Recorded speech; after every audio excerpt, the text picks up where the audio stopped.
Hola, buenos días, tardes o tal vez noches. Bienvenidos al podcast Historia Universal Contemporánea.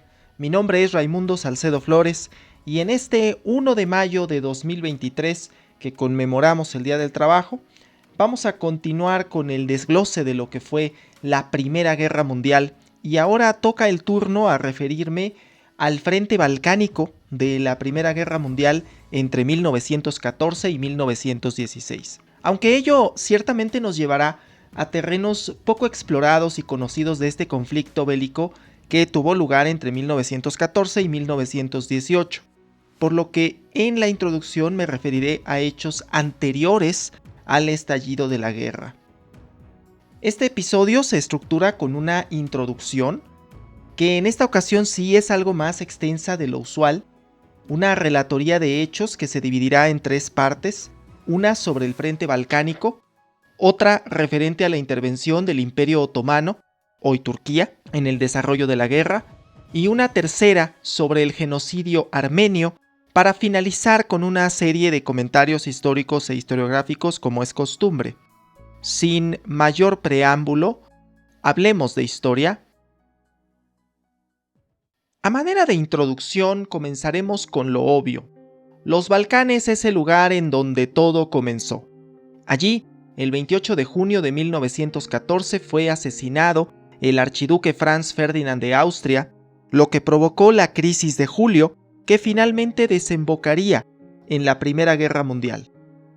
Sin embargo, después de esta aproximación, hay que decir que la región de los Balcanes ya venía teniendo problemas desde antes de 1914. En efecto, conocemos como guerras balcánicas o guerras de los Balcanes a una serie de conflictos que sucedieron entre 1912 y 1913. Me referiré a ellas en un momento más. Antes de eso, si algo hay que entender de todo esto es el movimiento no nuevo por entonces, pero sí bastante popular del paneslavismo. Y es que a nivel global, como consecuencia del surgimiento de los estados nacionales, la idea de tener un solo país que conglomera a todas las personas pertenecientes a una nación resultaba altamente atractiva en términos políticos. De ahí que, como lo refiere la conferencista colombiana Diana Uribe, están de moda los panes. Esto es porque el prefijo pan quiere decir totalidad, y así como surgirán conceptos como el panamericanismo, en los albores del siglo XX está el movimiento del paneslavismo. En esencia, el paneslavismo pretendía la unificación de todos los pueblos eslavos, y es importante, no es que este movimiento haya desaparecido tras la Primera Guerra Mundial, sino que más bien fue empleado en distintos momentos del siglo hasta el lamentable proceso de disolución que sufrió Yugoslavia en la década de 1990, al cual he dedicado un episodio en la temporada pasada del podcast. En este contexto, tenemos las guerras balcánicas a que me he referido al inicio de esta introducción. Son dos guerras. La primera de ellas estalló en 1912 y se dio cuando la Liga de los Balcanes, formada por Bulgaria, Montenegro, Grecia y Serbia, pretendieron expulsar a los turcos del territorio balcánico. Tuvieron éxito. Un año más tarde, en 1913, los antiguos aliados comenzaron a luchar entre ellos por la distribución del territorio, concretamente Bulgaria contra sus antiguos aliados. Como resultado de esta Segunda Guerra Balcánica, el 10 de agosto de 1913 se firmó el Tratado de Bucarest, capital de Rumanía, por el que se establecieron los límites de esos territorios, aunque no fue una paz duradera y pronto los nacionalismos habrían de resurgir con mayor fuerza en toda la península balcánica. Podemos calificar la zona de los Balcanes durante los años previos al estallido de la Gran Guerra como un territorio tempestuoso, conflictivo y turbulento. A todo esto, tenemos que agregar un jugador que será fundamental para entender este frente: el Imperio Otomano, hoy Turquía, que por entonces se trataba de un imperio en plena decadencia, pero que seguía teniendo una posición estratégica que ha sido objeto de disputa desde tiempos inmemoriales por ser el paso de conexión obligado entre Europa y Asia. El estrecho de los Dardanelos es el paso marítimo entre el Mediterráneo y el Mar de Mármara, que a su vez permite el paso a Estambul, antes Constantinopla, antes Bizancio, que permiten el paso al Mar Negro. Es aquí, justamente en los Dardanelos, donde surgirá una de las batallas más interesantes de toda la Primera Guerra Mundial. Alemania y el Imperio Otomano habían suscrito un acuerdo en secreto en los primeros días de la guerra para la eventualidad de que Rusia atacara a alguno de los dos. Una cosa llevó a la otra y el Imperio Otomano finalmente se unió a la guerra al lado de la Triple Alianza. Vamos a los hechos sobre la campaña de Serbia. No es de extrañar que ya desde agosto de 1914 comenzaran las hostilidades entre el Imperio Austrohúngaro y Serbia, pues de hecho son los dos primeros países en declararse mutuamente la guerra. Vamos, el casus belli de la Primera Guerra Mundial sucedió justamente en Sarajevo el 28 de junio de 1914. Si quieres saber más sobre esto, el primer episodio de esta temporada se refiere concretamente al atentado de Sarajevo. Hay concretamente 3 campañas por el territorio serbio, una en 1914, otra en 1915 y la última en 1918. De esta última no hablaremos en este episodio porque la trataré en un episodio posterior. En 1914, Serbia se encontraba en una encrucijada. La nación estaba completamente rodeada por enemigos. Por un lado, el Imperio Austrohúngaro, que tenía la intención de invadir y someter a su vecino, al que consideraba más débil. Y por el otro lado, Bulgaria, que también tenía planes de hacerse con el territorio de Macedonia. Serbia, sin embargo, no se dejó intimidar y decidió plantar la cara al enemigo. Así comenzó una serie de campañas militares que se convertirían en algunos de los episodios más dramáticos de la Primera Guerra Mundial.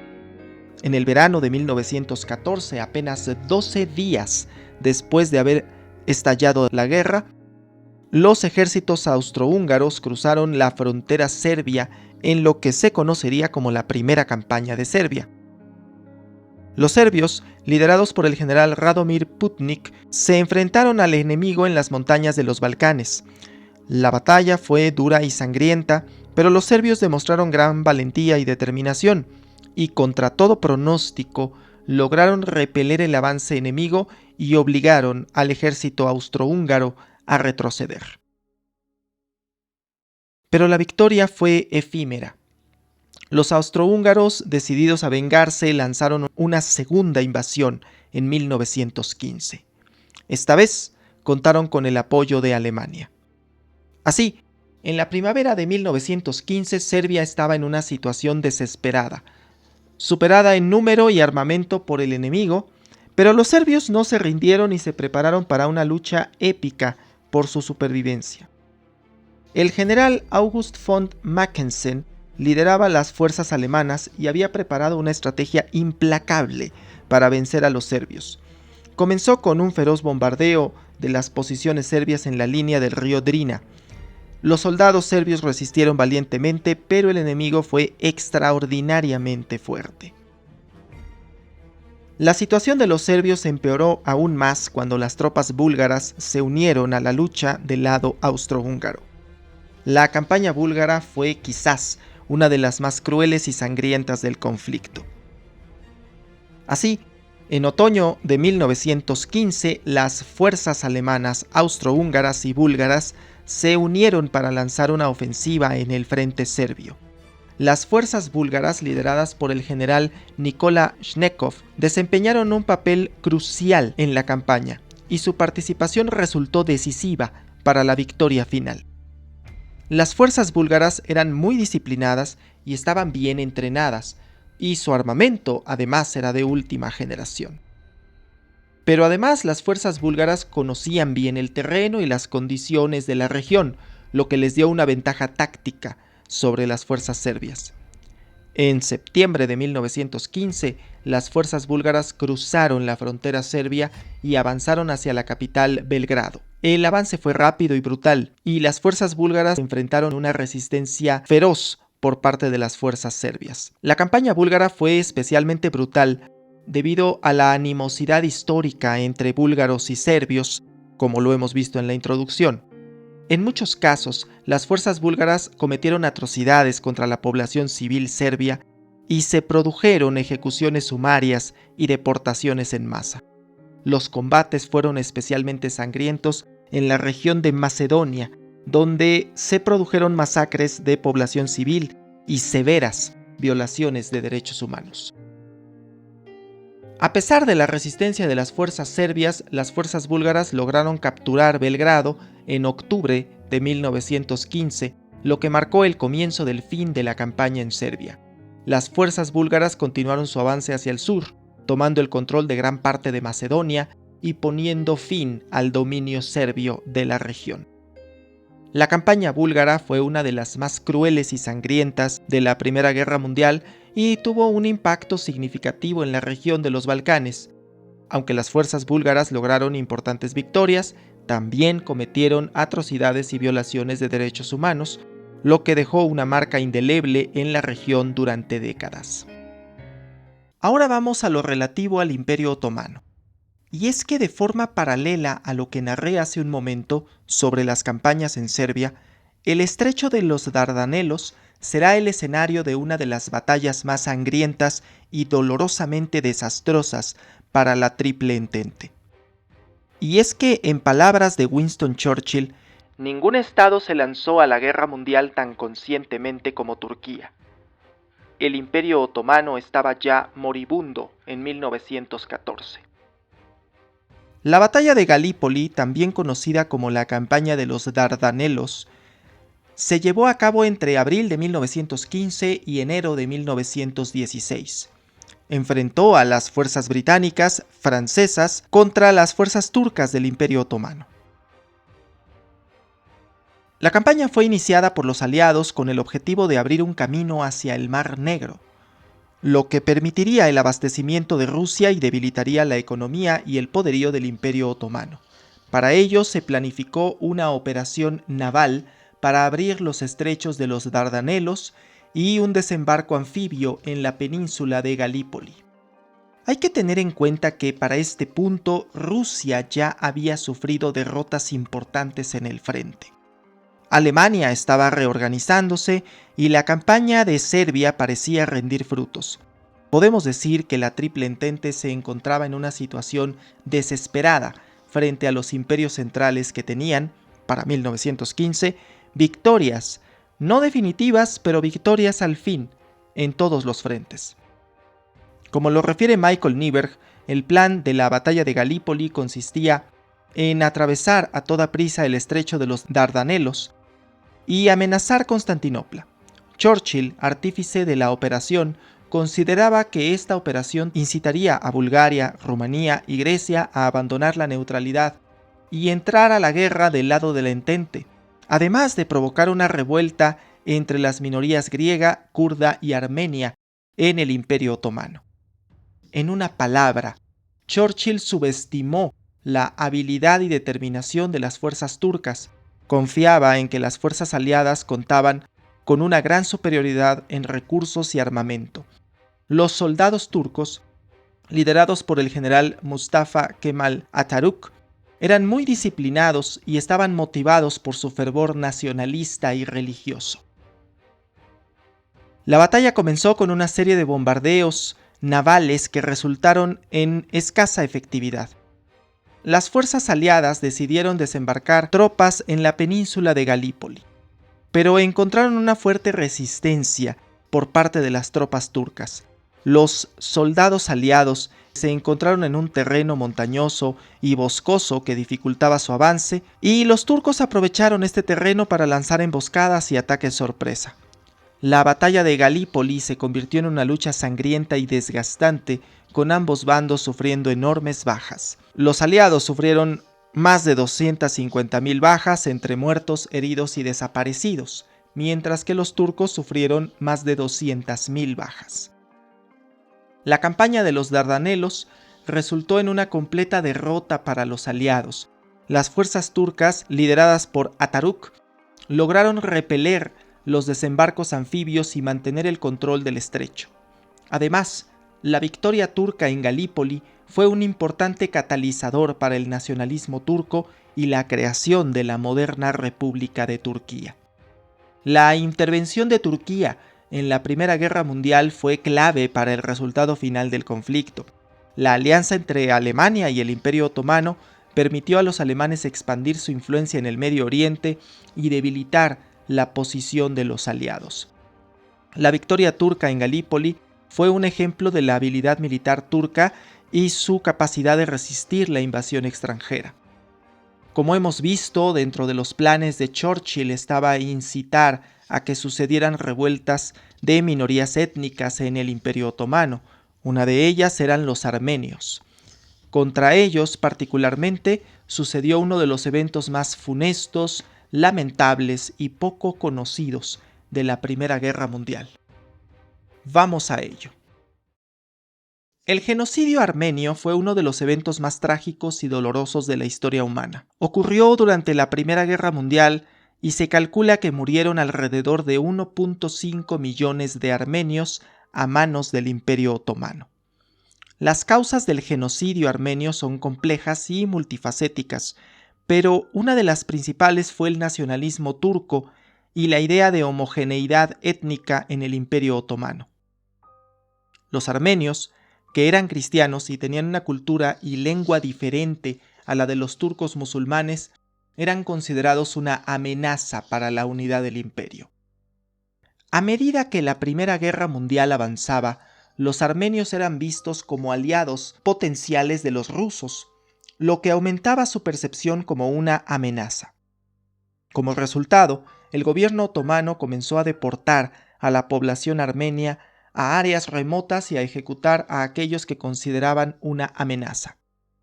El 24 de abril de 1915, el gobierno otomano arresta y ejecuta a cientos de intelectuales y líderes armenios en Estambul. Este día se conoce como el Día del Recuerdo del Genocidio Armenio. A partir de allí, comienzan las deportaciones masivas.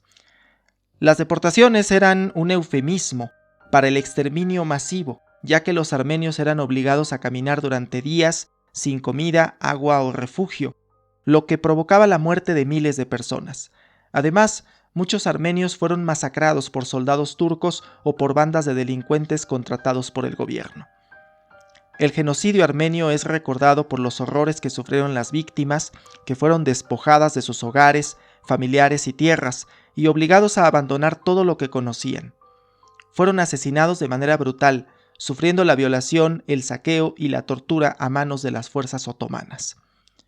En 1918, con el final de la Primera Guerra Mundial, el Imperio Otomano se desintegra y se establece la Primera República de Armenia. Sin embargo, la guerra continúa en la región y los armenios son atacados por las fuerzas turcas y las milicias kurdas. En 1922, cuando se establece la República de Turquía y se firma el Tratado de Lausana, que reconoce la independencia de Turquía, pero no hace mención alguna al genocidio armenio. Las deportaciones y masacres terminan oficialmente en 1923 con la firma del Tratado de Moscú entre Turquía y la naciente Unión Soviética. Aunque los eventos principales del genocidio armenio ocurrieron en 1915, las deportaciones y masacres continuaron hasta 1923. A pesar de que el genocidio armenio es considerado un crimen contra la humanidad, el gobierno turco aún no reconoce oficialmente a este genocidio como tal. La negación del genocidio es una ofensa para la comunidad armenia y para aquellos que luchan por la justicia y la memoria histórica. En lo que toca a los comentarios históricos, vamos a decir que los Balcanes representan el inicio de la guerra y uno de los teatros de operaciones más complejos de explicar por el entramado de hechos que lo anteceden. Si en el frente occidental podemos estar seguros de que hay antecedentes interesantes como la guerra franco-prusiana, en el caso de los Balcanes la cosa se complica aún más, y esto se abona a la pluralidad cultural y nacional que hay en la región. Debemos decir además que un factor común que sucede en esta guerra es la incapacidad del ejército austrohúngaro de hacer por sí solo la guerra con sus adversarios, y por ende la necesidad de requerir el apoyo de sus aliados, concretamente Alemania. Como a veces me pasa cuando trato de explicar estos hechos en términos simples, vuelvo a las analogías ajedrecísticas para explicar el fenómeno de lo que ocurre en este punto de la guerra. Una de las tácticas más elementales en ajedrez consiste en no sobrecargar las piezas, esto es, que una sola pieza no se encuentre defendiendo dos o más posiciones o haciendo sola el trabajo que podrían, o al menos deberían, hacer las otras. Así, Alemania es esa dama que está sobrecargada en el ataque a Rusia, Francia e Inglaterra, pero además se añade la necesidad de apoyar a Austria-Hungría ya no solo contra Rusia, sino también contra Serbia. En esta analogía, además, debo decir que esa dama es la pieza más poderosa del tablero, es cierto, pero si la sobrecargamos el tiempo suficiente, terminará por colapsar. Pero debe quedarnos claro, en 1915 Alemania no está tan sobrecargada porque Turquía logra repeler a los británicos en los Dardanelos, en tanto que Bulgaria entra del lado de la Triple Alianza para apoyar al Imperio Austrohúngaro. Justamente en el tema de los Dardanelos también da un poco de qué hablar porque, como sucede con frecuencia en el análisis de hechos históricos, no es posible juzgar el proceder de Churchill con los ojos del presente.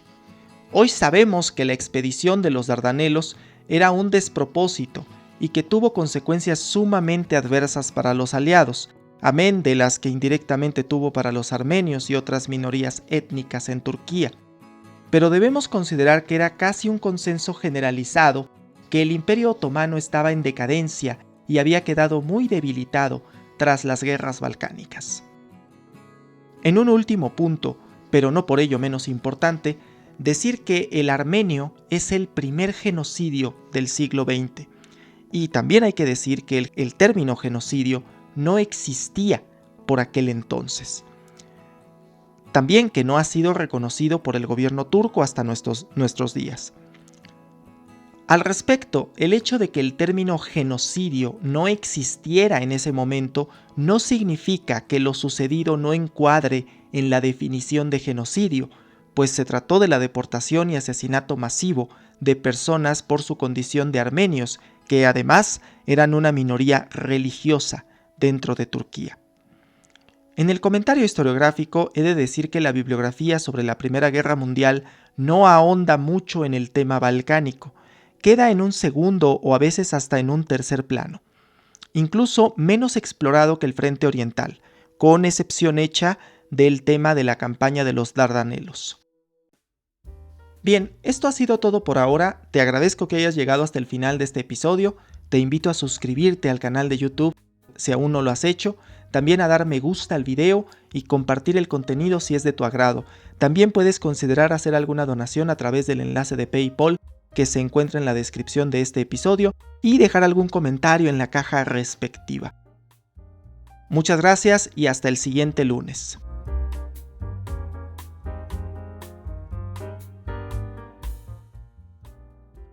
Este episodio fue escrito, producido y narrado por Raimundo Manuel Salcedo Flores. Las fuentes utilizadas son, en estricto orden alfabético por apellido del autor: Winston Churchill, La crisis mundial, 1911-1918. Michael Howard, La Primera Guerra Mundial.